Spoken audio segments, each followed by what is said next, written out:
Hi guys, Tim here with Hammond Hobbies. Got the new Blade Inductrix. I don't know if you can see that. It's an inducted fan drone. It says beginner EDF drone, self-leveling safe, ready to fly. Everything's included in the box. Part jet, part quadcopter is what it says. Kind of neat. Let's open it up and see what's in here. Well, hope you can see that. Looks like got a little bit of everything in here. Alright. Let's see, we got batteries and a transmitter to fly with. Here's the actual little copter. It's kind of small, cute. Little EDF. Also comes with another canopy, so if you don't like the red, you could go with the blue. You got your charger. It's a USB charger. And you got your battery. It's just a regular 3.7 volt, 150 milliamps. And you know, to charge this thing, all you have to do is plug it in to some kind of USB device, like a computer or a laptop or whatever you got. I got this little battery thing, and I keep it in the house here so I can charge battery. So we'll plug it in. I'll show you how that works. Plug it in. If you can see, it got a little red light on top right here. Shows that it's charging. So that battery's charging now. While it's charging, we'll do a couple little comparisons. Take a look at what else is in the box. Okay, got some paperwork here. It says, additional smart bound information. Prior to each flight, you should ensure that the power on your transmitter and wait about 5 seconds before you plug in the flight battery into the receiver. Doing this allows time for the transmitter to scan and secure 2 open frequencies. If the flight battery is plugged in too quickly and the link is missed, it may cause the receiver to inadvertently enter bind mode.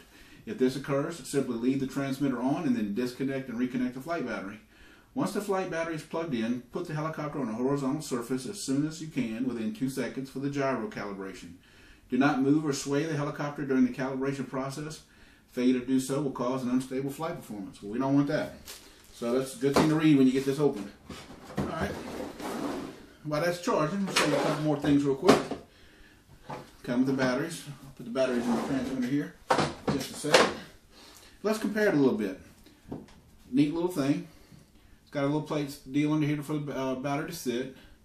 One thing I like about this is the inductive fans each have their own little plug, so if you had to change one of these little motors out, it doesn't look like it'll be real hard to do. Be easy to fix. It is small. If you're familiar with the Proto X, which a lot of people are, we'll compare it to that. I'm not going to take it out of the thing just so you can see, but it's a little bit bigger than that Proto X. Not much though. Basically the fans just make it bigger. Now if you're not real familiar with the Proto X, I also have the Dromeda here. Now obviously this is a small drone. They call it like a nano size. But the Dromedas are a much bigger helicopter. But just if you're familiar with the Dromeda, I want you to kind of get an idea of the difference in size. As you can see there, it's tiny. All right, let me put the batteries in here real quick.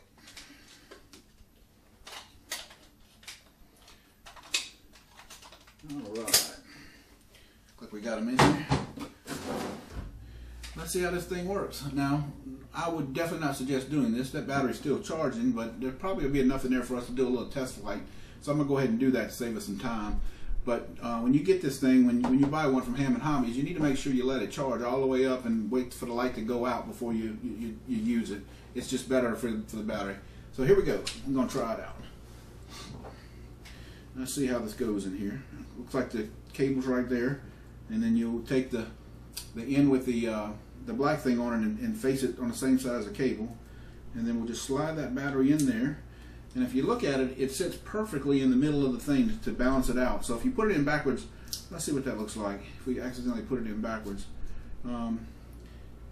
the cable won't even reach to plug it in. So you really wouldn't be able to do that. So we're going to put it in correctly. And we're going to do what the instructions say. We're going to turn on the transmitter first. Let it beep. We're going to wait about 5 seconds, like they said. And then we'll plug the quadcopter in and then turn it over real quick.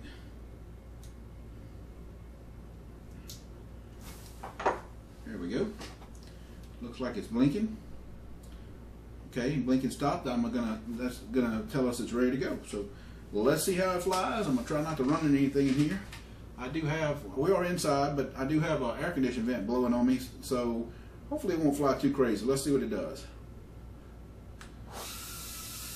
Oh yeah. Looks like I had it a little backwards there. Let's turn it. Oh, let's come back.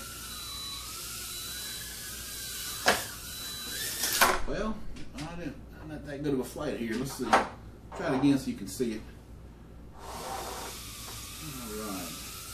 Okay, so here's what I noticed first. The front of the quad is actually the white, and the back is going to be the red. And the motor, where the cable where the motor is, that's actually going to be the back side of the quad. It really hovers good, considering I don't fly these too much. This is kind of neat.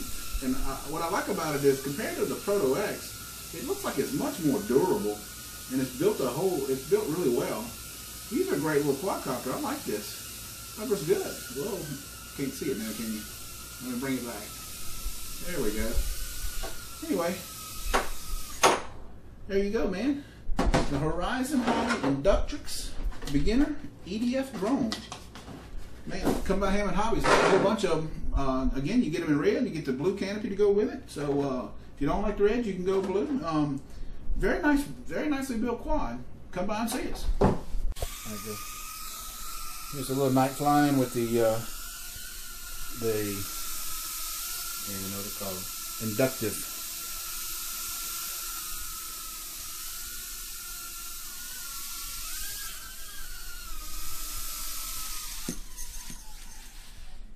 That means the battery is low.